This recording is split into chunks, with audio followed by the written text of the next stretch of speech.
What is up, Birdland? This is Foul Ball Talk. Tim Malarkey, Matt Sugar. Before we bring our guest on tonight, this is the trade deadline special for the Baltimore Orioles.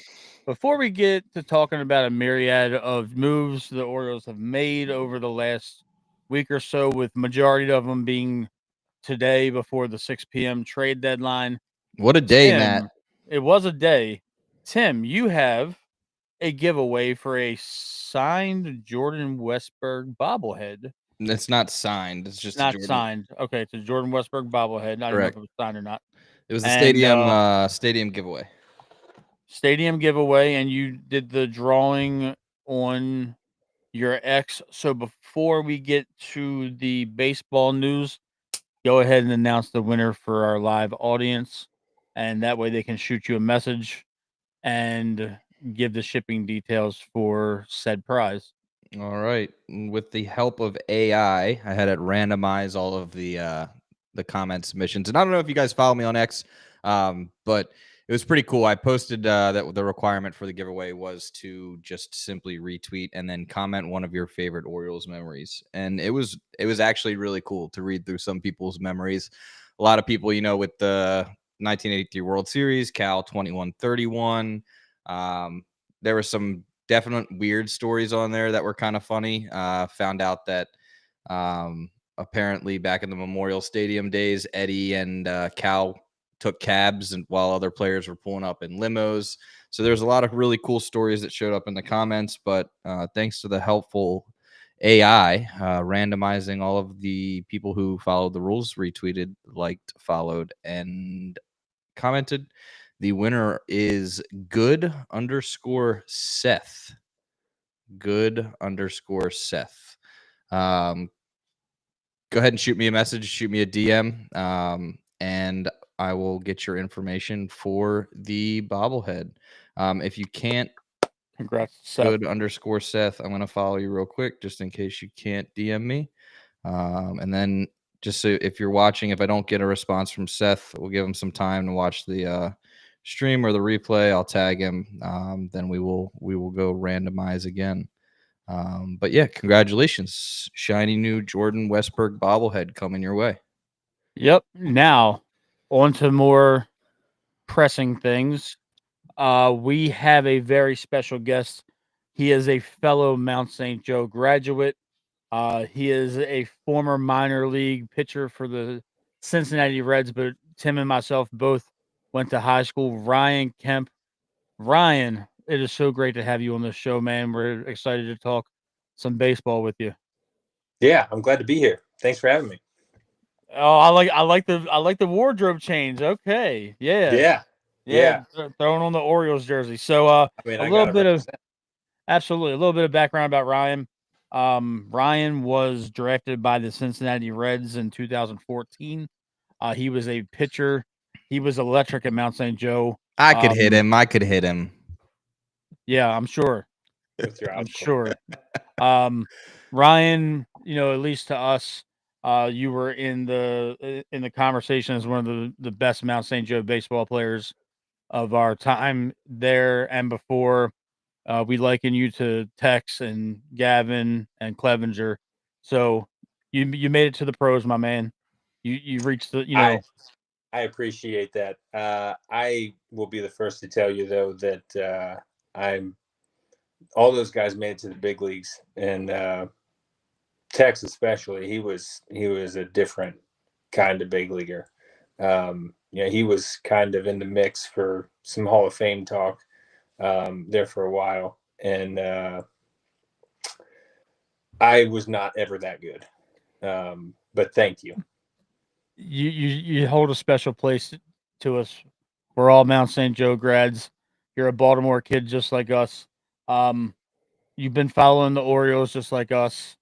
It was story of moves today. The first domino to fall the other day was Gregory Soto to the Mets, Mm-hmm.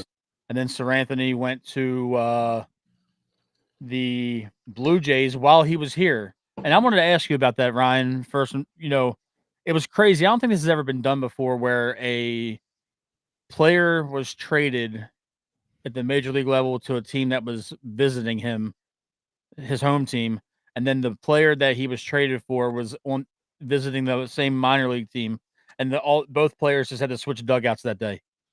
That's wild. Did you ever see that in Yeah, your that's pretty time wild. with the Reds? No, I saw a couple trades. I mean, in the minor leagues, you don't have guys shifting around a whole heck of a lot. I mean, it happens this time of year for sure, and but not anything like, oh, change your jersey and just go to the other side of the field. That's real wild. Yeah, that there was a guy. I don't think it was the visiting team, but there was a guy that I played with named Harold Riggins, who was traded for. Man, I can't remember who it was, but he was traded straight up for a big leaguer. Kind of a veteran guy who was on a 1-year contract, and he got traded to another team in our league when I was playing in the Cali League out in Bakersfield. But that was really all I could remember of someone being traded so close to where we were playing. Yeah, it's definitely wild. something indifferent. I think it's crazy that I don't know. I don't know how I would feel if I was in who was it? Kittredge, who just went to the Cubs. He flew into Chicago with Baltimore because they're playing the Cubs, obviously starting tomorrow. He got the news in the Orioles hotel that he had been traded. He packed his bags and took an Uber across the street to the Cubs hotel and is now suiting up in Cubs gear. So, people forget it's a business. Stuff like this happens all the time. Ryan, you can probably vouch. I'm sure it's like a huge cluster of emotions. Like you have, sadness. You're leaving your guys behind that you've played with forever. You're excited for that a team, it showed interest in you and wants you to be a part of what they're doing. For some guys like Ryan O'Hearn, Cedric Mullins, Laureano, they're going from last place to first place. So there's a crazy mix of emotions, and I'm sure like we all talk about it, and we talk about it on the show all the time, Matt, how much of a mental aspect this game is. So I'm sure you could probably weigh in on the mental side of things when stuff like this is going on behind the scenes and it's more of a business. Yeah, it's kind of a rude reminder when people get traded that baseball is more than a game at that level. Like you said, there's a big time business aspect to it. There's a lot of money flying around, and this time of year, if we were to go back to say March, right, in spring training, if someone would have told the three of us, hey, those are going to be in last place and they're going to be big time sellers at the trade deadline, they're going to ship off a bunch of key pieces. O'Hearn's going to be gone, Mullins is going to be gone. I'd have been like, No, I'm betting against that 10 times out of 10. And especially like you see those guys and the impact that they've had on the clubhouse for like the last couple of years. Man, it's tough to see them go. They're like the plug guys. Cedric's been here for a long time. I can't remember how many years off the top of my head, but it's a long time. And to be reminded at the trade deadline that like you're a player, we like you, but you're still in a way a piece of property, or an asset. I wouldn't say a piece of property. That's a little derogatory, but you're an asset to our business. You're and a tool. assets move, and that's gonna happen. Yep. So yeah, exactly. And we're going to leverage this, and we're going to try to build for the future. And see you later. before we keep on going, Ryan, there's a gentleman in our comments, Brooks Rothschild, said he's played with you for Maryland. I knew you were going to ask him about this. Oh, yeah, he's in our comments. Yeah. Gary Yeah. Williams stole my lawn furniture show.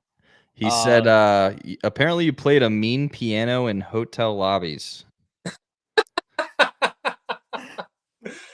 So he knew where it was going. I did a lot of things in hotel lobbies back in high school tournament ball. I'm glad that playing piano was the only thing that was mentioned. And then Pigtown Sports commented, did you play with Alex Buckholtz on the Reds? I did not play with Alex Buckholtz. No. I don't know him. He may have been after my time. Okay, I got you. But let's see. Getting back to the trade deadline and the moves that we made, Ryan and Tim, you can chime in as well. I'm ready. My brain is fried from today. I was following. I had the notifications on, and I don't even know if anyone watching saw, but there were multiple reporters that it was a race to who could tweet out the as it always is, who's tweeting out the trade the fastest. And at the very end of the day, I don't know if anyone knows, but Stephen Kwan had been talked about to be like a guaranteed sell. There's multiple people reporting it. He's going. He never happened. And then two upper echelon MLB insiders, MLB.com writers network, they went after each other for one reporting that it was happening and one was not. But today was one of the top trade deadline days I think that I've seen as far as like fun and active and craziness going on, but I'm tired. So the question I wanted to ask though, Ryan, who was your biggest surprise at the Orioles? I mean, everybody was kind of like up in the air, but who was the one that you really thought they were going to kind of keep through the deadline and try to make something work in the offseason out of everybody that was traded?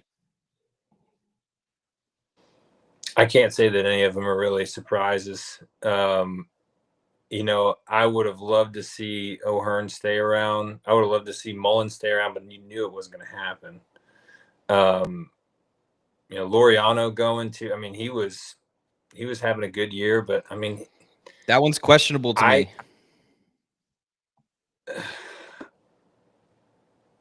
I honestly, like I said, I'm not necessarily surprised by anything. I agree. I mean, they, at this point in the year, I think it's wise to say like, this isn't in the cards for us right now, and we should plan to just offload some of what we can and just increase our leverage. I think this offseason was a big bust. You can say that again. I have my questions or my doubts, I guess, about Charlie Morton. It's hard to even say that. I mean, he was a Cy Young winner. Playoff wins. But yeah, exactly. Veteran influence I mean, he's still throwing in the mid 90s at 41 years old. And so it's like that there's something to be said for that. Like you don't just run across a 41-year-old who can throw an average fastball is over 94 miles an hour. So that says something about his work ethic, about his dedication, and all that stuff to be that old and still that elite, at least in that category. But it's hard to maintain dominance for such a long time, and he didn't get off to the start this year, obviously, right? I don't think there was any reason why, and I know I'm not talking about the trade deadline, but Garrett Crochet should be in our lineup or in our rotation. Like, absolutely. Gone and got him. There's no reason why we shouldn't have gone. He is up in Boston just blowing people out of the water. He's crushing it. He might win the Cy Young and that's crazy because Scooble is like on track for a back-to-back. And this is what bothers me the most about this trade deadline more than anything else. It's not the players that we lost, because at the end of the day, most of them were on expiring contracts with the exception of Laureano and Urias, I believe. I don't think anybody else was under team control past this year. I might be wrong, but watching the news alerts, Ryan and Tim, the last 24 to 48 hours, seeing the Mariners go out and get two bona fide power hitters from the same team, and they're adding to the playoff push, and they're not really giving a shit what kind of prospects they part with because they're bringing in bona fide major league power hitters. And here we are selling Seti and O'Hearn and Laureano. They traded away a third of their 26-man roster in the last week. A third. They're starting in Chicago tomorrow. There's going to be 8 new Orioles, essentially. Yeah. Yep. I mean, I can run down the list for our viewers that might, have been at work today, got off work late, whatever, missed everything. We start with Brian Baker. We know that turned into DeBrun, however you want to say it, who did end up signing. I got rolled a little bit for thinking that he might not, and it came close. Don't get me wrong. But Gregory Soto, gone. Sir Anthony Dominguez, we all saw that during the game the other night over in Toronto.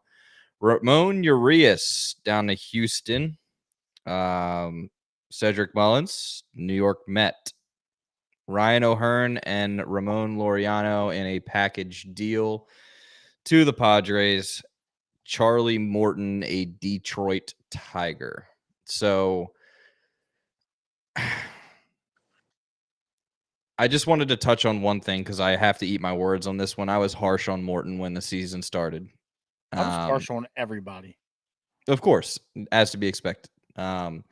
I was harsh on Morton, but the thing that after probably his first 5 or 6 starts, when he was bad, real bad, the fact that man stood in front of the media, in front of the cameras, was dead honest about his troubles, talked about how he needed to work through them, and he put in the time and the effort, figured it out, and got it done.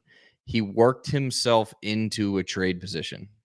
If he wasn't, the guy that he is, he would still be an Oriole right now. Yeah. He corrected himself so much that he got traded, and because of that dedication, that will and that honesty in himself, I grew a little soft spot. So I'm rooting for Charlie out there. At this point, I would have rather thus traded Adley than Laureano or O'Hearn. Yeah, but I don't think anybody would sit here and think, and this is going to get our trade deadline discussion rolling, because you already know that I'm frustrated, Matt. Nobody thought that we'd be sitting here today on July 31st on the trade deadline talking about how the Orioles just moved 60% of their competitive bullpen arms, a starting pitcher, their power bat DH from their lineup, and their 6-year tenured go-to web gem center fielder. I think that everybody would think that we would be the absolute opposite of that and be acquiring what it takes to get over the hump, but we're not. And I'm going to be brutally honest because I know there's a lot of people in the comments waiting for this one. Is Mike Elias to blame? Yes. Look, I'm going to eat my words for 1 second. Ryan, I know that you haven't seen my tirades before, but I blamed Brandon Hyde for majority of the problems here. And then when I realized that we were starting to win some games with Manzolino as our skipper, even though he calls runs points, and he just sounds like he's straight out of like Dundalk or Essex when he talks to the media. This is an Elias problem, and I really, really, really don't like it. Like, Ryan, do you think that Elias can go and do what is necessary to make this team competitive in 2026? Of course, you got Gunner, Adley, Jackson, Westberg. That's like your core four. Kauser is another core guy. But now you got to see for the rest of the year what you have with Heston, what you have with Kobe Mayo. Dylan Beavers got called up today, so he's going to be in the lineup most likely tomorrow with the Orioles against the Cubs. Do you trust Elias to go and get us a Joe Ryan or a Dylan Cease or somebody of that caliber to where it's almost like another Corbin Burns type move, except with a little bit more longevity behind it? Do you trust Elias?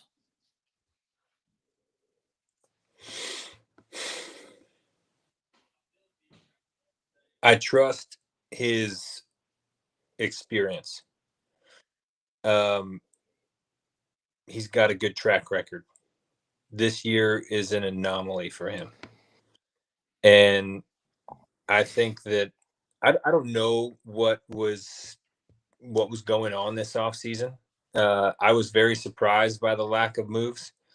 But I'm not now, like today, I'm not surprised that the veteran core, like you said, the people who the team doesn't have control over through the end of next year, they're gone, and they're trying to rebuild leverage, trying to get young talent. I saw earlier today after the Laureano trade, one of the pitching prospects we got, he looks pretty good.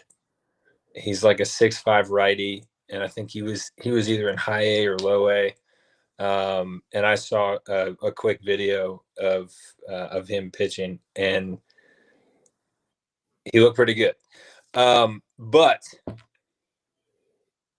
I don't know. To answer your question, I think that to say that he doesn't know what he's doing is not necessarily true. I think he made a mistake this offseason, and a big one. I don't know what the context around it was, but I also think that we have a GM with he's put a solid together.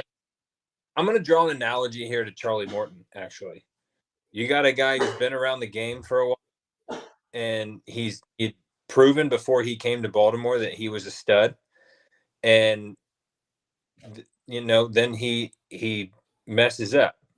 All right, now he's not going to get the same kind of exposure to the press that Charlie Morton does, where after games he's being interviewed and having to answer for things like Charlie Morton was, and taking that ownership and all that stuff. But we don't know that he's not doing it. And from what I'm seeing here, he's moving pieces. He's moving pieces to get talent back into the system and try to recreate a Houston or make the team good long into the future. I think it's foolish to try to think that 2025 is going to be our year.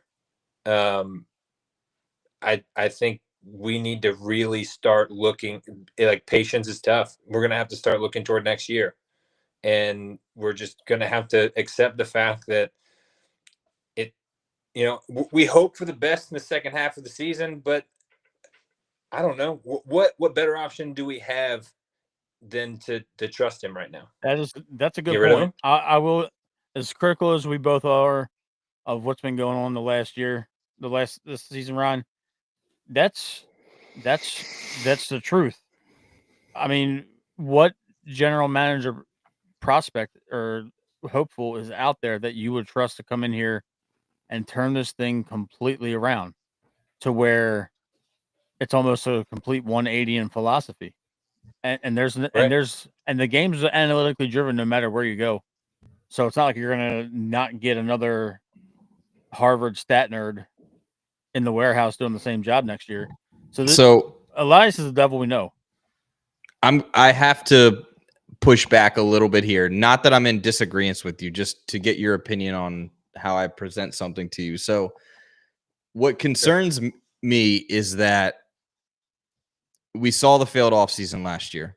You could even go back to 2 years ago, and that was the Corbin Burns acquisition. Great, incredible, right? He was a 1-year rental, Cy Young award-winning pitcher, came in, did the job that we wanted him to do. The problem is that the corresponding moves were Fujinami and Jack Flaherty, right?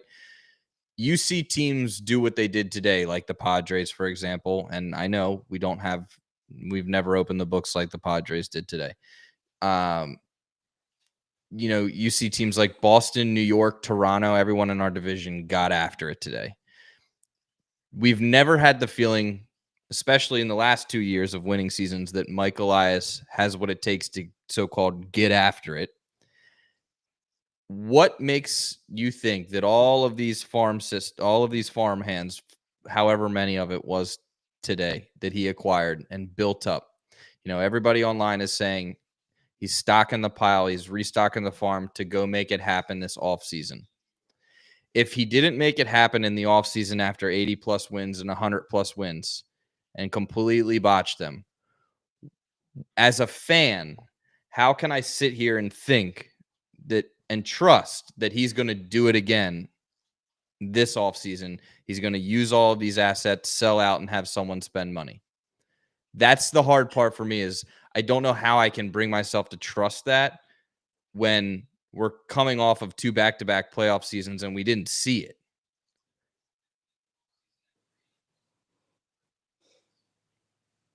Yeah, I don't know. That's a good point. It's like a blind faith at this point. I have to trust on the fact that the new owner's got his feet wet for whatever, and he's willing to open up the books. I have to trust on the fact that, all of these minor league prospects that we've brought in are going to be used in trades to acquire starters that make the team better in 2026. I'll be bluntly honest, besides a couple middle relievers that are high A or double A right now that we acquired today, the earliest we'll see anybody that we picked up today, if they're not used as a trade chip in the winter, would be 2028 would be, the first time we're going to start seeing maybe some of these guys. And then I get rewound back that, we have Adley for 1 more year. We have Gunnar for 2 more years. Mike loves his prospects. We haven't seen him go out there and blow open the offseason. I have a hard time just blindly trusting. And I get it. He's, an analytical driven guy. He's what the game has changed to. I just have a hard time blindly trusting when I'm watching everyone else in our division go out there and make the moves to make their team better. Yeah. I mean, I think it'd be interesting to see how much movement we have up and down the ranks of the minor leagues to the big leagues for the rest of the season.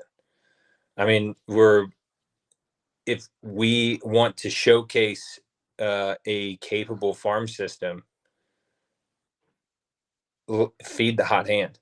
You got a guy who goes on 16 for 30 hitting streak in Double-A. Call him up, put him in, see how he does against big league pitching, and if he plugs in and it continues, keep him going. Same thing with pitching. You get a guy who's even down in high A. You have a guy who starts to really put together a couple nice outings out of the bullpen. Get him up in AAA. Let him have a cup of coffee. Let him see because the difference between Double-A and the big leagues is it can be massive for some people. For other people, and that I've seen guys that I played alongside that I thought were absolutely just studs. And then something happens when they get to the big leagues and they forget how to be themselves, how to be the man. I've seen other guys that I was like, yeah, he's pretty good, and he just hung on, and then he got up to the big leagues and figured something out, and they hang on and they compete. It's a roll of the dice. Guys who are good minor league prospects, we've seen it time and time and time again. Oh, he's a number 5 overall prospect, and then 2 years later, no one remembers his name. Or conversely, you have a guy who's good enough to hang around, and then next thing you know, Mike Piazza, something like that. That's a good point. That's why they call them lotto tickets. Yeah. But we have to start figuring out who our lotto tickets are. We have to start figuring out. I mean, I like Kerstad, but at the same time, is he seriously a trade chip? Is he even a prospect anymore? He's 26 years old now. Yeah, well, he's been in the big leagues long enough. I don't know if we can necessarily call him a prospect. But he's not really panning out. They were projecting him to be a 30 homer a year guy. Oh yeah. We're not seeing that. We're not seeing anybody right now. I have a theory to what you're saying though, Ryan, because like you said, figuring out the lottery tickets. I think a lot of these moves, especially today, was Elias kind of insulating himself from scrutiny to where if he doesn't make any moves and get a couple minor league arms, and then a lot of these guys walk in the offseason, and they're going to say, oh, you failed the 2025 trade deadline. So I think this was a little bit of insulation, so to speak, for inevitably what's going to be a down year in the midst of what is considered to be the end of a rebuild, because the 2023 kind of set us about 2 years ahead, wouldn't you say, Ryan, where nobody expected us to win 83 games in 22, and then 23 we win 101, and then last year we win 91, and now we're on pace to not even scratch 500 essentially. So I think that 22 and 23 you're kind of reset everybody's expectations in Birdland a little bit, and mine included, because I was like, oh, all the chickens are here to roost. Adley's up, Gunner's up, Jackson's up, Westy's up, Kowser's up here, Mounty's up here. Like, everybody is on the major league level, and then you realize he didn't draft a goddamn pitcher on the major league level anywhere. So, his philosophy, we always thought, was going to be grow the bats by the arms. And he bought the arm last year with Corbin Burns, and I don't know if you were at opening day, but Tim and I were at opening day, and he had that 11 strikeout performance, and we scored 11 runs, and the entire town fell in love with him on that opening day. And then this bastard doesn't even try to give him an offer, and at the end of the day, it's all conjecture because we don't really know what he offered Burns, but it obviously Burns wanted to go back out. He wanted to go out with his family, and the Diamondbacks, they kind of blew the team up this year after he got hurt and a couple other key guys. So I think a lot of these moves were insulation more so than anything else. He's got a daunting task this offseason, Ryan, and he's got to rebuild the rotation. He's got to rebuild the bullpen. Matt, Mhm. there is no bullpen. I'm saying he's Yeah. rebuilding it from scratch. He's rebuilding it from scratch. I mean, you got a bunch of 4A guys in the bullpen right now. I think the only reliever you have with experience right now is Yenier Cano. Keegan Aiken and Junior Cano. Yeah, Keegan's our de facto closer now. Good God Almighty. We have been notorious for not being able to build a rotation, and now Yeah. all these free agents that are going to be available in the offseason are going to know how desperate we are, and they're going to know what it's going to take to come here, and we're going to probably have to pay 10 to 15% over market value, if not more, just to convince these guys to come here. So And Baltimore's always been a notorious hitter-friendly stadium, and now now other players are seeing how this team is being run. Essentially, a billionaire bought us as a vanity project for his own fun. It's like he's playing MLB The Show in real life, but not making any cool trades. Yep. And real quick to answer this comment from BC Baseball, probably early September at the earliest. I mean, it might not be this year with what's going on. Is there a reason to call him up unless just to get games in late September if you just literally sold your whole team away and you're chalking up the rest of the season? I would love him to get up here and get as many at bats and as much experience as he can heading into 2026, but unfortunately that's not the track record that we see here. But to touch on what you said about him having to rebuild the bullpen, rebuild, the rotation, Grayson Rodriguez with that news, that's, you called it, Matt, just to say that was your hot take. That was your hot take that we would not see Grayson Rodriguez. We're not going to see him this year. And when they announced that Tommy John surgery, I'm going to be pissed because he could have gotten it back in March, and we would have had to avoid all this shit. Now, we have a pitcher on the show, so I can't sit here and claim to be the holier than thou. If Ryan, I don't know if you ever were faced with that type of situation, but wouldn't you almost prefer for the team to say, "Hey, we're going to send you down to Dr. Andrews in Alabama, and you're going to get this surgery now.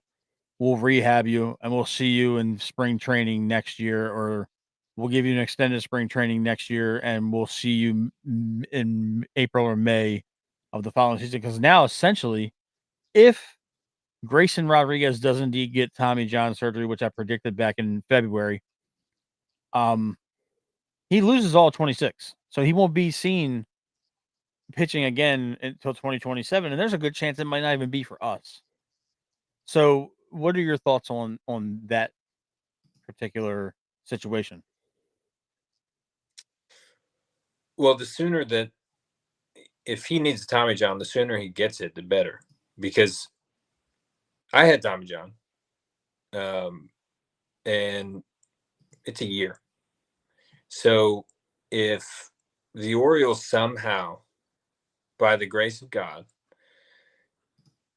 pull something out of their butt and become a contender through the first half of next year, he rejoins the team in August or September. That would be awesome. Yeah. Hope for something like that. I mean, yeah, this year sucks, but it's baseball, but yeah, this many setbacks and elbow pain. I'm sure that conversation's been had. I just don't know if they can literally force the guy to go get Tommy John. That's true. And if I'm him, I didn't want to get it. I spent an entire offseason farting around trying to mess around with different physical therapy techniques and stuff that was trying to find a way around it, and it didn't work. I came back out to spring training, and I was trying to convince the trainers that I didn't need it, but yet I couldn't hit a guy in the chest from 40 feet away, and that's a telltale sign. You lose control. My elbow hurt when I would throw, but it wasn't terrible. And back from 90 feet, I was spot on. And so I'm like, yeah, just some weird's going on. They're like, no, your ulnar nerve's going crazy because your UCL's torn. Ooh, You need to get. Yeah. Yeah. And like Steph said in the comments, is that some guys just don't want it and they fight it. It's just that goes back into the first question I asked you, having you on the show tonight, is the mental aspect of this game is one of the hardest there is in professional sports. Oh yeah. It's a grind. We're talking about pitchers. The O's are in the headlines because Elias went and restocked or retooled, rebuild, whatever you want to call it. We know what it really was. But with all these pitchers, right? Do you guys know that in Elias's 7 years as the Orioles general manager, how many pitchers do you think he is responsible for, whether draft or trade, that were prospects, have made a start at the major league level? Two. Both of them this year, Brandon Young and Cage Stroud. So we are in year 7. We've seen 2 pitchers. Now, I'm not trying to say that the blame on that, the fact that only 2 pitchers have made it, is Mike Elias's fault. I think that there might be an issue with pitching development. So there's 2 options, right? 2 ways to go now. If there's a problem with pitching development, specifically with the Orioles, we know a lot of other teams do it well. Something the Rays do down there is magical, right? Everyone knows that. The Rays develop pitchers. That's what they do. If we have 2 ways to go with this, we have all these pitchers that are in the minor leagues now that prospects were just acquired. Do we trust the Orioles organization to develop them, or do we trust the Orioles organization to use them in deals in the offseason to bring in those certified names that we have? Because both of those sells are hard trusts for me at this point. It's just that's the way it is. I would like to lean to the fact that all of this acquired young talent is going to be used to bring in people to win in 2026. But then I fall back to Mike Elias is known for being one of the best scouts in the game and loving his prospects. Sometimes he loves them so much that they sit in the minors and maintain that prospect status a lot longer than they should. Yes, they do. So there's 2 ways to go with this, and it's tough. It sucks. I think it's losing makes it all worse. We're fans of the game. We're fans of our home team, and it piles on. Nobody thought that this was going to be the year that it is. When that happens, someone has to be held accountable. We saw that with Brandon Hyde. Now,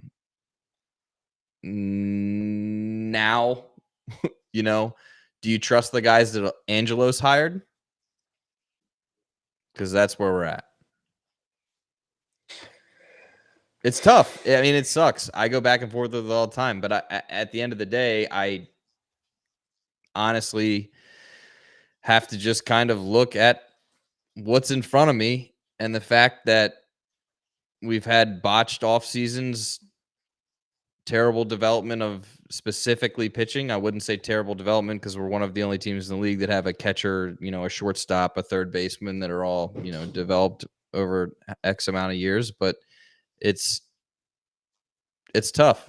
It's hard to put up a fight to defend Mike Elias, and I honestly don't think that there's a stool to stand on right now.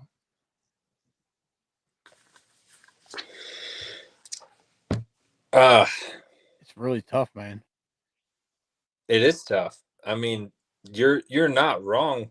At the same time, so when we were growing up, it was the Yankees. The Yankees in the 90s and early 2000s. And it was Jorge Posada and Derek Jeter and Chuck Knobloch. and Jason Giambi and Alfonso Bernie Soriano Williams. and yeah, Paul O'Neill. And then they went out and they got Mike Messina, they got Roger Clemens, they got Andy David Pettit. Wells. Yeah, exactly. And I mean, now I believe Posada was homegrown. Obviously, Jeter was homegrown. Pettit. I I think don't Pettit was remember. homegrown, wasn't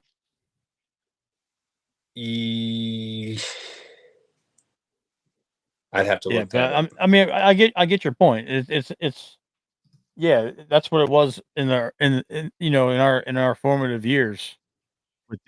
They had a core of Yeah. young guys, and they went out and they got stud pitching. They stole Mike Messina right out from under us. They went and got Roger Clemens. It worked. It worked for a long time, and I mean, we have a core of homegrown guys. Yeah, we really. we I do. mean, but they're not. The Yankees never saw that. No. You never saw Jeter have a year as bad as well, Gunner's been. He's been horrible, but he started off terrible this year. You know, Adley. Yeah, that face might say it all. Thank you for bringing Adley Rutschman up, because I want to ask you a question, because Ryan, Tim, and I debate Adley Rutschman almost every other show. He named his dog after Adley, so this is how much he loves Adley Rutschman. She's in the room right now. Yeah, Adley's sitting at his feet right now. What do you do with Adley Rutschman? Because it seems like it's the same cycle every single year, where he comes into training camp and he's in the best shape of his life, and then he has he hits the cover off the ball during spring training. He has a great opening week, and then before you know it, around the All-Star break, he's had a IL stint, and his hitting has fallen off. His defensive prowess has declined, it seems like, every year for the last 2 or 3 years. Do you move him to first base and get that out of the way, and then what do you do with Kobe Mayo?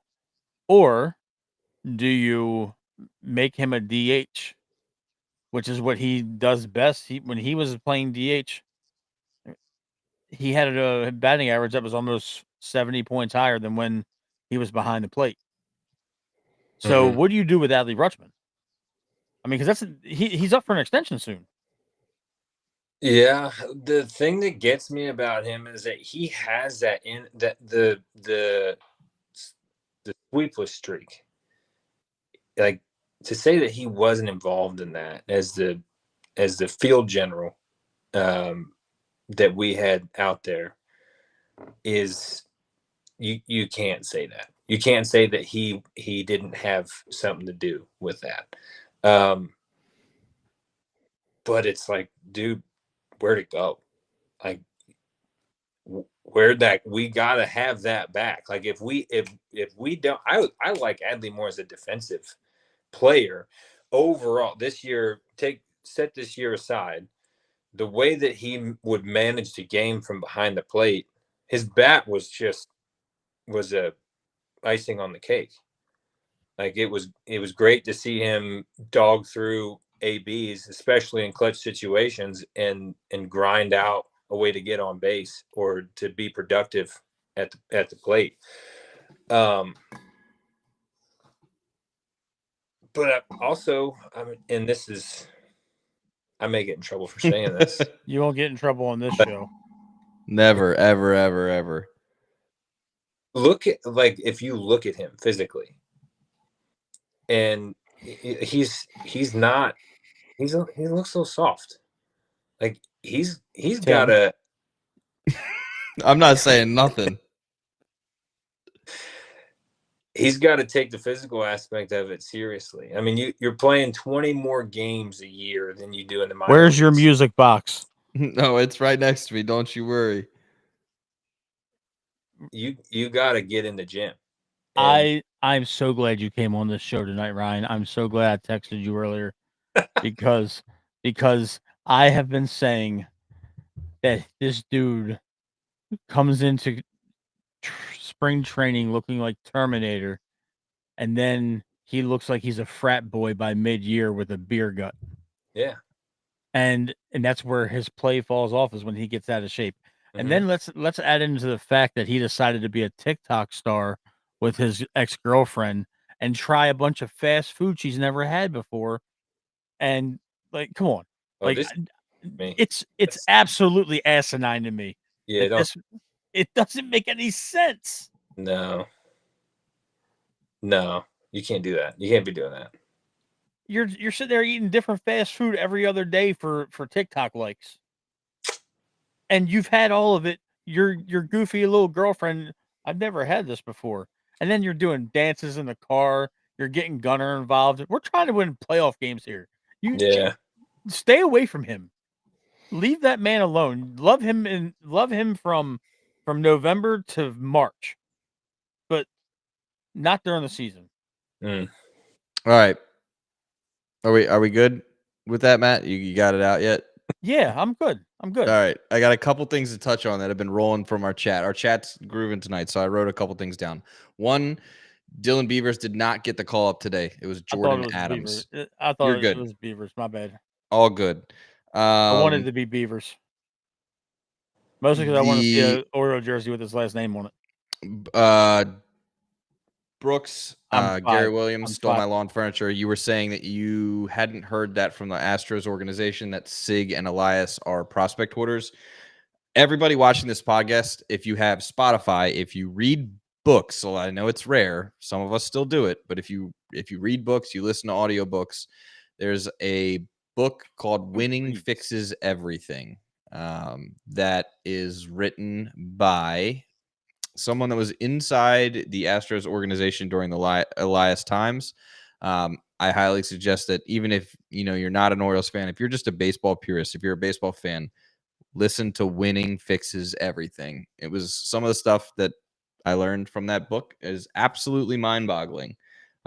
That's where I think Brooks, you'll see a lot of people talk about Sig Mejdal and Mike Elias's time with the Astros. I have to touch on this. You guys wouldn't hate so much on Adley if we had hitting coaches that knew what they were doing. Make him a right-handed hitter. Tell him to never bat on the left side ever again.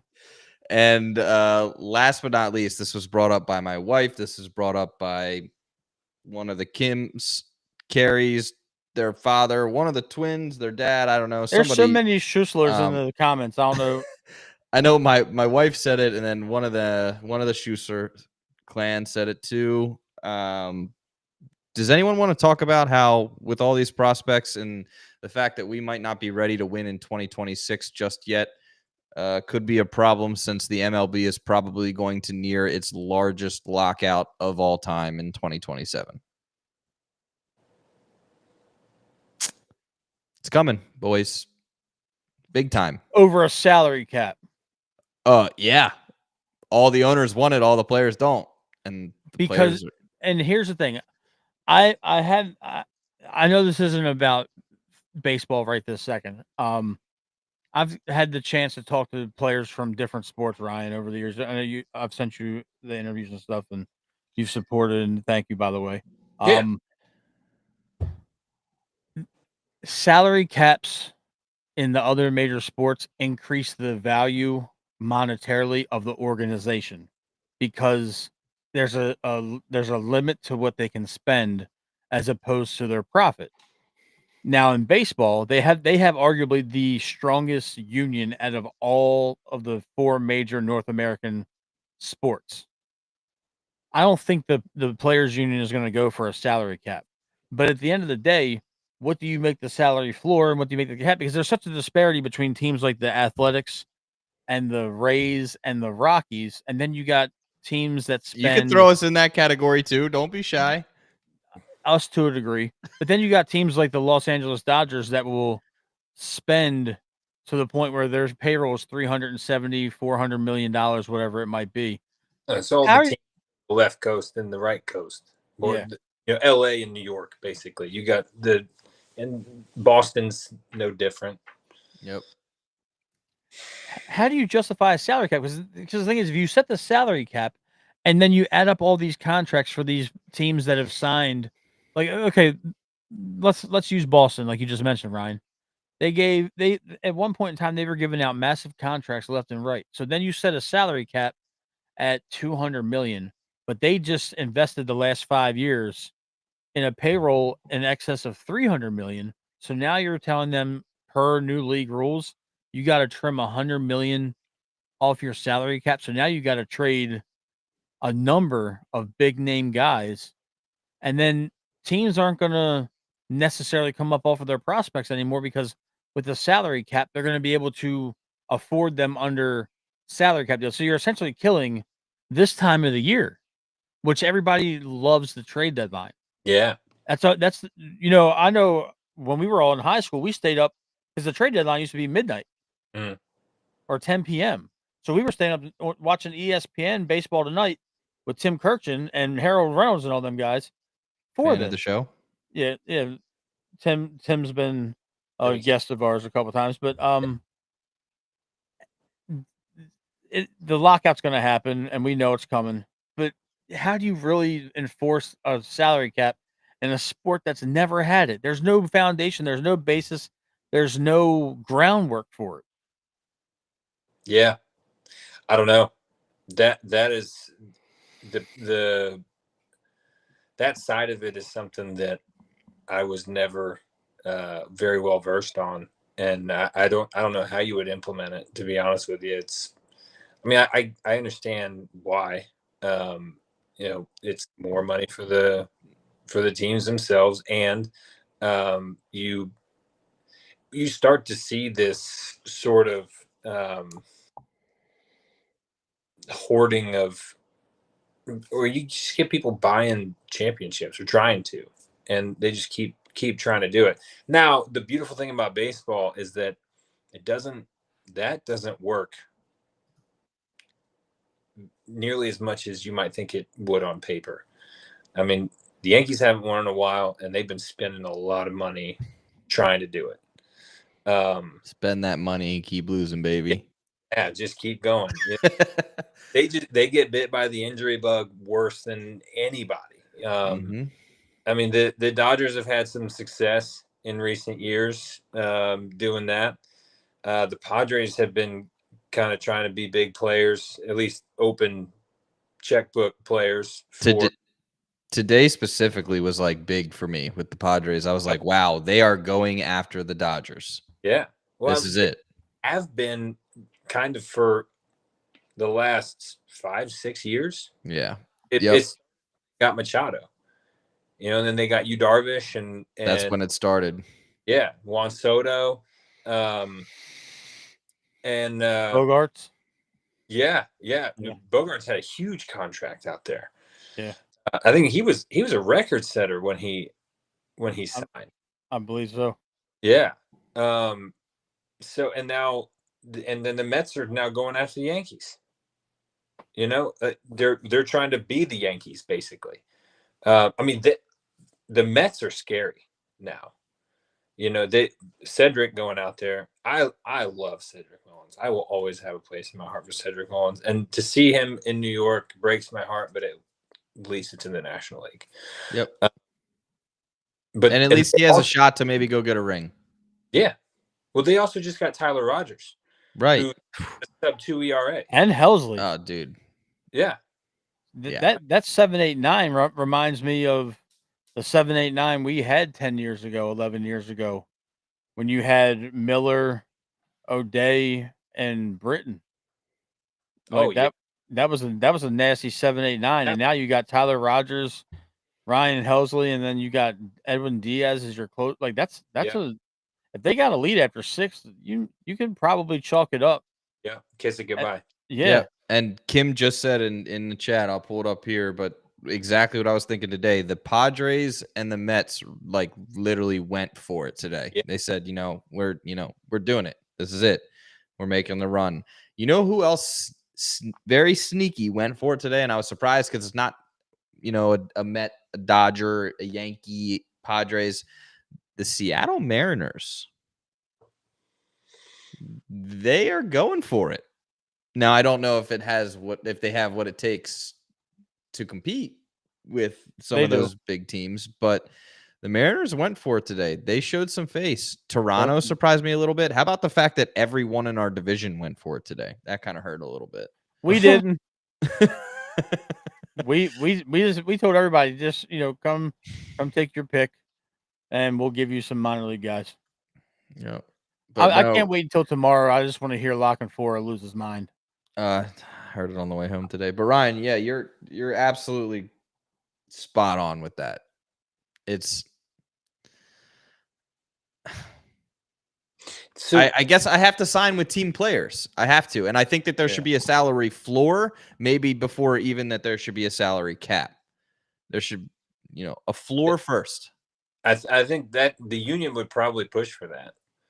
I mean, we saw what happened in the minor leagues a few years ago. That was give me a floor, because when I played, there was no floor. It was, I was making $1,200 a month, 6 months out of the year. And we had to buy our own food. We had to find our own housing. We still had expenses. And so I still have a relationship with the Dayton Dragons out here.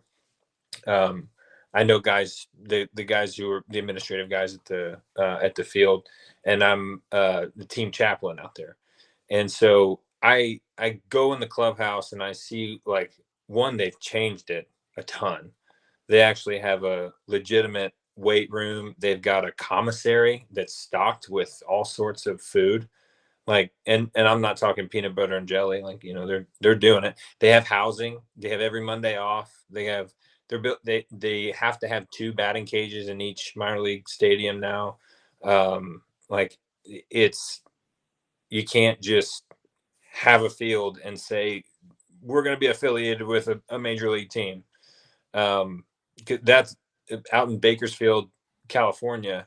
What's it called? Sam Harris Ballpark, Sam something Ballpark. It was a joke.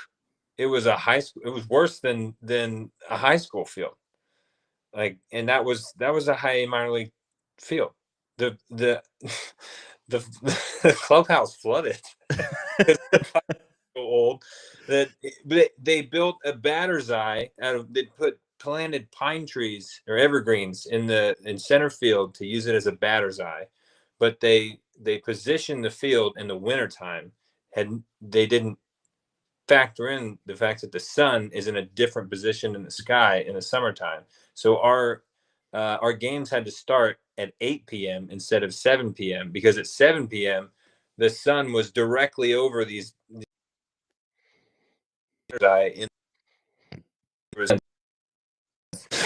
and couldn't see. So that sort of stuff doesn't happen anymore. Everything is, and I don't know what players make anymore, but they have hydration testing. They have all sorts of resources to make sure that they're taken care of. And so now, obviously, big leaguers don't worry about that sort of stuff. That stuff is taken care of for them, and they're making league minimums $500,000. Am I having? Can you hear me? My connection is good. We can hear you. All right. But anyway, so I think the players' union is going to do.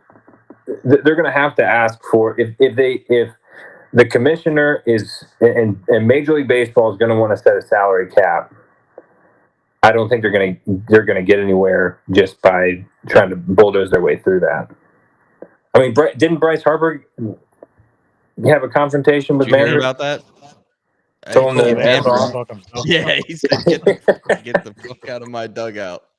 Yeah, clubhouse. Yeah, I think he said. I think the exact word was club. If you're here to talk about the salary cap, get the F out of my clubhouse. Wow. So, yeah, but Yeah. I was just talking about this with my wife, Ryan. It's honestly interesting that you brought it up about, it's different now than it was 10 years ago, 15 years ago, 20 years ago, but about, minor leaguers having to front the bill on where they stay. That's why, housing wise, they all lodge up together. And Oh yeah, we had 9 guys in a 2-bedroom apartment. right. It's crazy. There's a meat market in there. Mm-hmm. That's insane. Yeah. But I mean, I at this point, I'm just kind of kicking back to today's events. I'm excited to see what guys they bring up to kind of fill this major league roster out, Tim and Ryan. But yeah, I think we pretty much beat the I'm dead looking horse. at you right now, Matt. Why? What guys they bring up? Damn well they're all rotting away in the minors for the next 3 or 4 years. It's the Elias way. Yeah, I know, but I do expect to see Beavers and possibly Fabian, maybe Enrique Bradfield at some point this year. Maybe. I don't expect to see Basayo though, but I'm just really intrigued to see how we can literally get through. I'm not even talking wins or losses. How we can get through the remainder of this season with the bullpen that we have right now. it's gonna be tough. I But don't think they're trying. yeah, Yeah. I don't think so either. Yeah. But I will say this. I think they're gonna surprise us and bring somebody up. I don't think it's gonna be Basayo, but I think we're gonna see Fabian or Beavers before the month of August is over. Also, Hopefully. I don't know if you guys saw this because we didn't even talk about it. It's not necessarily a trade. It's not a trade, but the Orioles acquired left-handed pitcher Dietrich Enns from the Tigers for cash after hours, 2 hours ago. Like actual pitcher. His ERA is almost 6. Yeah, that was He fits into the bullpen. That was because oh crap, we have no bullpen and we just traded away Charlie Morton. Yeah. But Tim, I think that'll do it for the show, man. We covered all of our bases, not to use a pun, but I'm looking forward to seeing how the team looks tomorrow and seeing what they put on this field. But Ryan, I know that you got a little bit of a connection snafu right now. Thank you for giving us an hour plus of your time today. Yeah, this absolutely. evening. Ryan, I appreciate it. You got to stop by. And, Yeah. come back through the show in a couple weeks, months, whenever you got time. We'll make time for you. We'll definitely That'd be do that awesome. for you. Thank you. Thank you so much, ladies and gentlemen. Thank you for joining the show and interacting with all of us. Ryan Kemp, former Cincinnati Reds minor league arm, former Mount St. Joe Gale, along with Tim and I. One of the best to ever come through the school. One of the nicest baseball players we ever had the pleasure of knowing, because most of them were the opposite. Ryan, take care of yourself, man. Thank you. Thank your family for letting you take some time away. And we didn't know about you being the team deacon. Continue to do great things in that avenue. And we'll see you later, man. Yeah, absolutely. Thanks, guys. Appreciate it, Ryan. Yeah, take care. Glad to be here. All right.